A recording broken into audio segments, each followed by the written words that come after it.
Today I'm going to be showcasing a team that I went on a 13-game winning streak with. The team here is Nunchaku Jumpluff, Lapras and Morpeko. With Jumpluff we're using the standard moveset of Ace and Energy Ball. Of course acrobatics get buffed this season. I do think Ace is better overall, it's a little bit better pacing, allows you to potentially like bait a Feraligatr and land the move later on. I think it's just a little bit more consistent. Lapras has been really good for me in this team. Generally speaking, Lapras is the safe swap here. We're trying to draw out Annihilates, anything that's kind of bad for Morpeko in the back. If you can draw out Mud Slappers, that's ideal, but it's not necessarily going to happen with Lapras because it's just very fine into like Gastrodon, Marowak and all that kind of stuff. And we do have Morpeko in the back. Morpeko this season is going to be absolutely disgusting. If you have a look at all of the Pokemon that were buffed, almost all of them, look at the top 10 Pokemon in PvPoke. 9 out of 10 Pokemon straight up lose to Morpeko. You're looking at Mandibuzz, Clodsire is the only one in the top 10 that actually beats it.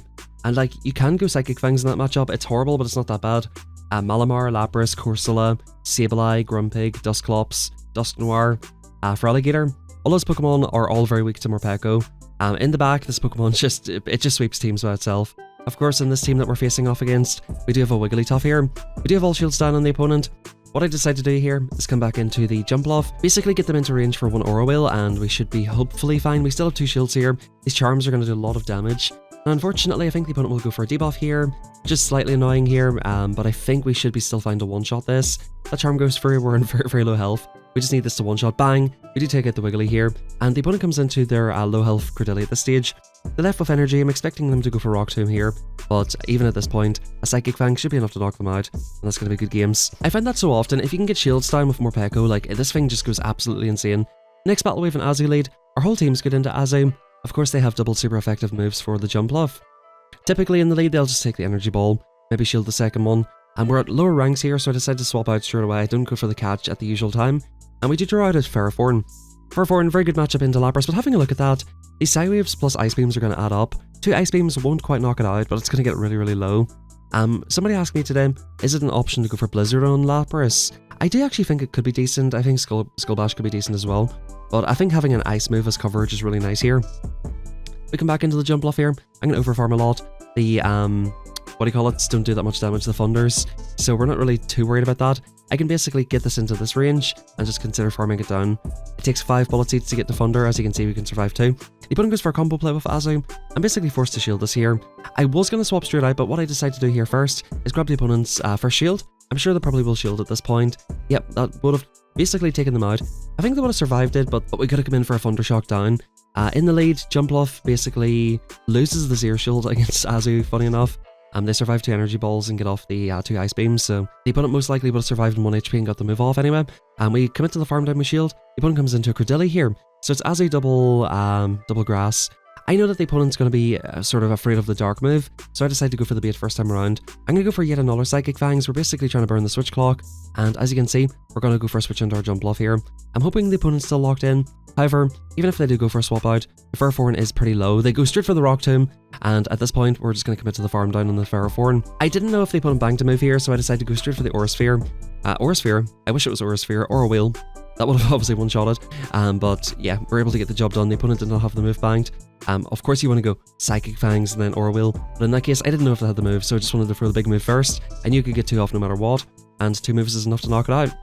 Diggersby in the lead. This is a really close matchup. Fire punches really add up on this. I don't think you really want to shield here necessarily. If we can get shield advantage, I think we're pretty fine with it. The opponent goes for Catch and Toxapex. Diggersby lead, Toxapex in the back. As you can see, this opponent's really enjoying the new update and trying out all of the different new Pokemon. Very fun player here. We're going to build up a little bit of extra energy. I was going to CMP in the Sludge Bomb. I'm not going to shield this, it's just a brine. I'm going to build up to back-to-back. We're going to boost ourselves up here. If the opponent wants to shield once, they're going to have to shield twice, because this will look to one-shot. They come back in with Diggersby most likely. And Diggersby, it does not want to eat an Aura Wheel that's boosted by 1 stage. This will do a lot of damage. They respect it. And I think we're probably fine here at this point. They actually end up throwing the move being probably a little bit off their counts. Even if they're off counts, you know, Psychic Fangs or an Electric Aura Wheel's not going to do that much. They should have just farmed me down. We come back in with the Jumpluff. Again, I can take this, but I think I decided at this point it could be Annihilate in the back. I probably do need to keep some health on the Jumpluff. We're going to go for this, and I think if they let it through, I most likely consider swapping out quite soon. I bank the Ace, come into Lapras, and we're going to see what we can do here. You're going to see in this video at some point, if not now, they actually come into their own Morpeko. This is kind of tricky here. So, because they're going to go for the electric move first, most likely, I shield this move. Had they went for the bait here, this could have been really bad. But we do get off an Azumarill. I think we survive, as long as we're not debuffed. I think we survive the dark move. We'll see what the opponent decides to do here. They actually let us get to the move. This is great. So I'm assuming the opponent's going for a massive overfarm for the jump off, but I'm going to snipe them. They're a little bit greedy. They're getting a little bit too greedy here. The switch clock's up. We snipe them. Ace knocks them out, and that's going to be good games. Diggersby comes back in. We still survive a Fire Punch, and even if we don't, Lapras can probably come in and take care of it. We survive that pretty comfortably. We're going to go for Energy Ball, and that's going to be good games. This team worked out really nicely for me. Like I said, you know, we're at early ranks. I don't expect you guys to be getting a 13-game winning streak. You know, if you're at Expert Elo right at the end of the season or something, trying to push Legend, of course you're going to face off against better players. You're not going to see Pelipper most likely. So a big part of the team going 13 in a row is the fact that, of course, it's early season. We're going to see some people trying out different stuff. We're going to see people using stupid shit like Diggersby Toxapex, right? You know, maybe you're not going to see that as often in the later parts of the season. But all joking aside here, the team was really strong. We do, of course, get a few free wins from just kind of messing around in early season, but I do think later on in the season, this is going to be a very strong team. Morpeko is going to be absolutely busted this season, and I think it's going to basically call for an Azumarill nerf at some stage. This Pokemon's really, really strong into the current meta. I think it's going to force people to use Mud Slap a lot more. People are really going to be interested in using their Grumpigs, their Laprases. You're really going to have to respect Morpeko in this meta. I think you're going to see huge spikes of Morpeko in regional tournaments, in GBL. You're going to see this absolutely everywhere. This Pokemon is busted in this current meta. We go for a nice little catch here on the Water Ball, and I think at this point the opponent says, I'm out. I'm out. GG's, well played. Pelipper, the Flying Toilet, not quite doing it these days. Anyway, in comes Wigglytuff. We are going to go for a 7 in throw here, I think. I just want to land a move on this. This is terrible for my Morpeko. However, the good thing is, normally if they have Wiggly Lead, they have at least one thing weak to Morpeko in the back. So I'm thinking here, if I can just, I don't know, land this Ace here, I'm pretty happy to let this go now. This is not really a threat anymore for me, hopefully. We can look to take the Icy Wind. It does knock me out. We come in with Lapras, get a huge energy lead. So if it is a Mud Slapper or if it's a Drifblim or whatever, it actually turns out to be Blastoise. But if it is one of those Pokemon with an energy lead with Lapras, we can hopefully get shields down and look to try and sweep up with Morpeko. I end up giving the opponent a big energy lead here. Bit of a misplay. I end up having to shield the Hydro Cannon, and the opponent comes into Swampy.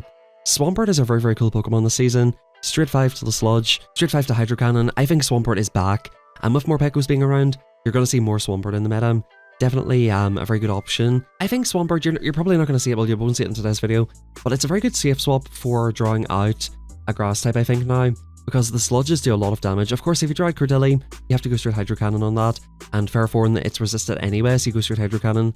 But say, for example, if you're drawing out, let's say Serperior, the Sludges do a lot of damage, man. They do over half to a Serp, so you can basically two-shot a Serp with Shadow Swampert.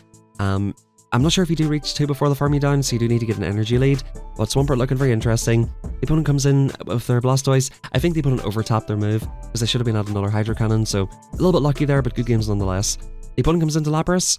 Basically, Lapras counts are 12 for the Sparkling Area Water move, and 14 for Legacy Ice Beam. If you do want Ice Beam on this Pokemon, you have to use an Elite TM. So we decided to go for Energy Ball just before they reach the move. Because they'd done a 1-turn swap, I had paced my 14-turn Energy Ball versus their 14-turn Ice Beam. Once I land that move, I just come into my own Lapras. I don't really want to eat Sparkling Arias on my Morpeko, so like ordinarily you would just meet this with your Morpeko. I'd pace it straight away, but because we stayed in to get off the move, I was really trying to get the shield off the opponent, and because they let it go, we're coming into our own Lapras. We're coming out with a ton of energy here, we farm it down, opponent comes into Jelly. I decide to bank it, knowing that my jump off is basically good into Jelly and good into the opponent's lead. If the opponent wants to stay in here, it's not going to be too comfortable for them. Arguably, this is a misplay, but I just didn't want the Jellicent to get a ton of energy, because I feel like up energy, this thing can probably deal with my Morpeko, so I decided that this is probably the best way to go. Anyway, we get off the moves here. I can still take a Shadow Ball at this point. We're up a shield, and I think we should be in a pretty fine position now. I come into the Morpeko, get an energy lead, basically look to draw back out the Cacturne, because we need to basically Aerial Ace it here. I go for Psychic Fangs in the first one here, just basically trying to debuff them. I'm pretty much just trying to guarantee that my Aerial Ace knocks it out. I don't make a big move, unfortunately. Go for another Psychic Fangs. This will look to basically guarantee the one-shot. I just need to come in here. I go for, I've got an Ice Beam banked, so I go for the CMP and the Ice Beam. We're just drawing this back out. We still have the energy and the jump off, and we should be able to make it to a move. The opponent will make a Dang Surf. We just comfortably shield it up.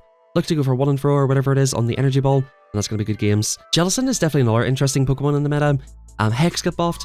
Shout out to Henry. He showcased I think it was Dusknoir with Hex. Hex has got very good energy generation now, so getting to those hard-hitting moves is very, very quick with Hex. So you might want to have a look at that. Look at some Pokemon that are using Hex. Maybe Frostlass could be quite an interesting one with Hex. I actually haven't looked it up in the meta yet. Let's have a quick look here. Frostlass, it is on Hex now, so it's 4-3 to Avalanche. So that's basically 12 turns, then...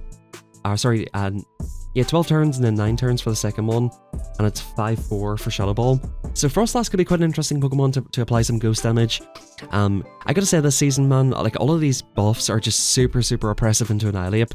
Annihilate looks like it's got nowhere to go anymore, because all these Pokemon with Hex, all these Pokemon with Psywave, they didn't nerf Annihilate, but they're just making everything really good into it. As I mentioned, unless the opponent uses close combat, Lapras beats it in the zeros and beats it in the ones up energy, so like, even Pokemon that it's supposed to be beating now is not feeling too good for it. Anyway, in this battle here, the opponent's got G-Weezy, and we've got Psywaves and stuff for it, and of course Psychic Fangs. I'm going to shield up this move. We're going to look to get off a Psychic Fangs on it here. In fact, we come into Jumpluff to catch the move. I wasn't really counting, but I felt like there were probably 2 moves here, so I end up just catching it. We get off an Ace, which is nice. This will do heavy damage, and it'll basically guarantee to put it in Psychic Fangs range. Yep, the opponent's going to farm me down all the way here, unfortunately, or so they think. They have to go for CMP tie on the Ace, and I think that just basically guarantees it for us. The opponent had to farm down no matter what. We're one off the Psychic Fangs. We come in, go for a CMP tie. And that's a very close game. Good games well played. If you guys don't know what CMP tie is, I know most of you do, but for any new players out here, charge move priority. It means that whenever you reach the move at the same time as your opponent, you both tap the move at the same time. Whichever Pokemons get higher attack will win the charge attack priority, or CMP, charge move priority. So yeah, just keep that in mind. If you're using bulky Pokemon, it's better to avoid it unless you know you win it, or if you're using more glassy Pokemon like Morpeko, which wins more charge attack priorities, you definitely go for them when you can. But anyway, Lapras here, we take out the Credilli with the Lapras. They come into their own Lapras and get a massive set. Well, actually, they should have. They should have got a huge Psywave down here. It definitely would have been the best play for them. Now we can come in with Morpeko to start ramping it up. The opponent comes into Sableye. Sableye's now straight 5 to Foul Play, 7 to Dazzling Gleam. Same counts as for Alligator, basically. And we get the shield off the opponent. I need to keep my Morpeko alive, so we come in with this loaded Jumpluff. Bang! Do heavy damage. I could have just went probably double Ace in this matchup, but I just know I can take a Gleam easily. Foul Play is still more energy efficient, so the opponent might want to go for double Foul Play here, but we're going to throw the move right away. We're just stacked in energy. The opponent comes back into Lapras. We're going to have to throw a move straight away. I'm happy to let this go. All I really need to do is just build up to back-to-back moves. They go for the big Skull Bash, increasing their defense. Skull Bash is definitely a cool idea, and I'm thinking here, of course, the opponent's got 1 shield left. This is going to be the electric move, so I do go for the Psychic Fangs bait, just to absolutely guarantee it. Had the opponent shielded there, I was still going to win. I could just go straight Psychic Fangs basically in that matchup at that point, so no risk in going for that. Lapras in the lead. I do try to catch on 7 here, try to catch on my own Lapras, or bank a move and get out. The opponent meets my Lapras with something that I didn't quite see before it came in there. A Medicham! Medicham, okay, this is cool. So Medicham with Psycho Cut. It's going to take them 2 moves to knock us out. We have a bit of an energy lead, so we should be able to make 2 of these moves here. The opponent decides not to let it happen. They're going to go for the move immediately, and at this point the Medicham's pretty dry. Now, I could come in with Morpeko, but I decided to come in with Jumpluff, just farm up a little bit extra, and look to try to come in with a move for the opponent's Lapras. Try to get shield advantage here, but they actually come into the Mandibuzz. This is quite interesting here. What I end up deciding to do here is just chip it down as much as possible. I can take a move here, but we're basically primed to sweep with Morpeko. We resist the every single move this Pokemon has. We resist all of the fast move pressure from Lapras, so we should be in an okay position here. I take the move, bank the energy ball for the Lapras later on, and then come into the Morpeko. The opponent tries to maybe get me to shield or something here. I'm not going to be shielding in this matchup. We're saving all shields for Lapras, and I think I do end up deciding to go straight for the nukes this time. Try to ramp myself up a little bit, make sure that these Thundershocks are doing as much damage as possible. We each have 2 shields up at this point, right? So like, I might as well try to boost myself. See if the opponent goes for swap later on or something. I should be able to farm down the Mandibuzz or whatever. We're just trying to get as much damage for as possible here. This is the dark move. Because we're boosted, I'm expecting the shield. We're going to go for the snipe here. I debuff the opponent's defense, go for the snipe with the energy ball, which of course with the opponent's drop defense, bang! That's going to look to one-shot them. Back in comes Mandibuzz. They get a massive farm down. That's perfectly fine here, because we can look to take a move off this. I think this season you're going to want to use Snarl on Mandibuzz. Last season Air Slash was the way to go, because Annihilate was so common. I don't expect Annihilate to be super common, and a lot of dark Pokemon get buffed. So I think you just want to get to the moves as quickly as possible, and you have a lot of Pokemon that you can do super effective damage into with Snarl now.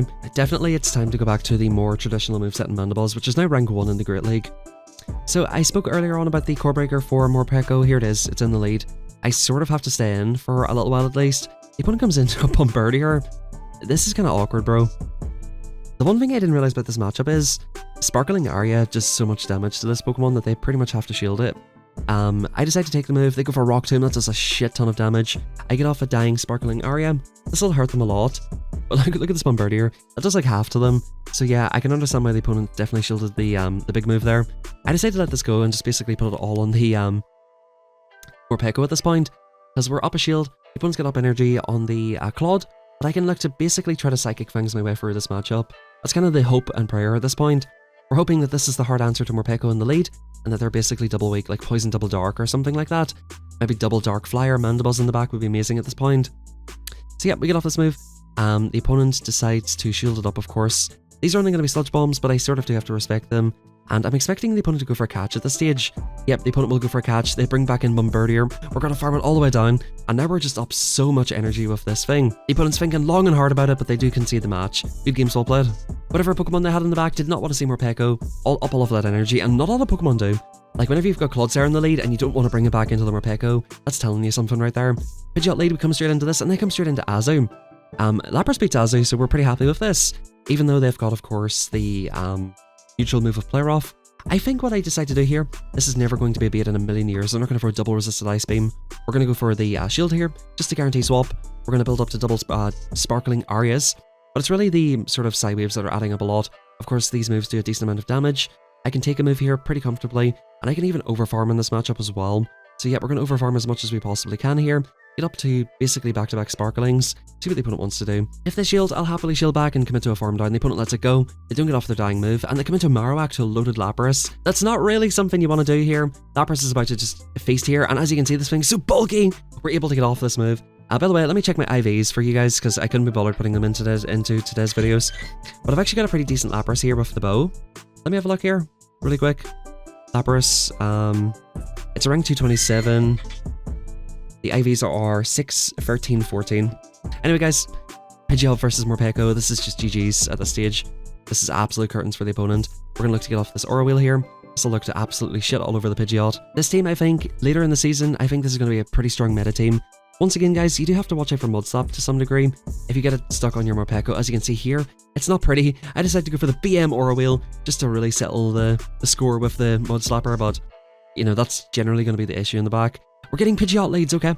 We're going to go into the Lapras once again. Actually, we go straight into Morpeko this time, okay. I don't know why I decided to do that, but here we are. Here we are, folks. I just do things for absolutely no reason sometimes. Anyway, we draw out the Wigglytuff. Like, that is very respectable damage, though. That puts it into a range where we can look to basically farm it down. I don't know why I went into that straight away. I guess I was just hoping that they were just core broken by it, but I think you just go into Lapras in that situation. We take the Icy Wind, and now look at this, we're just in a tough spot now. We come into Lapras here, hopefully they were kind of weak to it, and they actually do bring in Mandibuzz, so maybe we can somewhat do something here. We need them to no-shield us first of all. Boom, the opponent does no-shield, and that's very, very good for me. I'm thinking here, okay, I'm going to let the first Dark Pulse go. The opponent's going to be looking to debuff me and Brave Bird me with the Pidgeot. It's going to be super annoying stuff, so yeah, maybe I start shielding Dark Pulses here. I think that's probably like maybe a sensible play. I come into my Jumpluff, which is absolutely loaded. Go for an Ace. I'm expecting the opponent to swap straight out. They actually just take the move here. I go for one and Ace as well. So what we're doing as well is misaligning the switch clock. So if the opponent swaps out later on, we might be able to swap out into that matchup. Now we've got the Mandy super low. I'm thinking that my Lapras here, basically with a shield up, and look to deal with the Pidgeot. The opponent once again does not swap out, and we're going to look to go for the Sparkling Aria bait. The opponent's obviously going to go for Feather Dance and Farm Down, so I'm going to go for this first of all, and I'm going to try my absolute best to commit to the Ice Beam.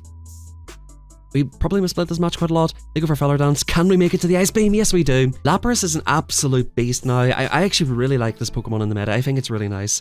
It's got very good coverage. It's just fine into fighters. It's fine into grass types. It's a really, really nice safe swap. I really like this Pokemon. Anyway, guys, the winning streak is up to 13 at this point. We get Wizarzin, who is probably one of the best players in the world in GBL. So unfortunately, the streak will be coming to an end in this battle. Spoiler alert. But 13 wins in a row, early season. You love to see it. The team's super strong. Give it a try for yourself. Let me know your thoughts and opinions on the update in the comment section down below. And a big thank you for watching. Also, huge thank you to all the members in the channel. If you're interested in becoming a member, feel free to check it out in the, description down below. Big thank you, everybody. Hope you all enjoyed the video. Smash a like, subscribe, and of course, do get your thoughts in down below. Do you think this meta is better than last season? Are you as surprised as I am that this meta is so good, or like the season update's so good? Because low-key, like, this shifts the meta so much. I was not expecting this, but I'm certainly very pleasantly surprised. Thank you everybody, have a fantastic rest of your day, and I'll catch you all next time.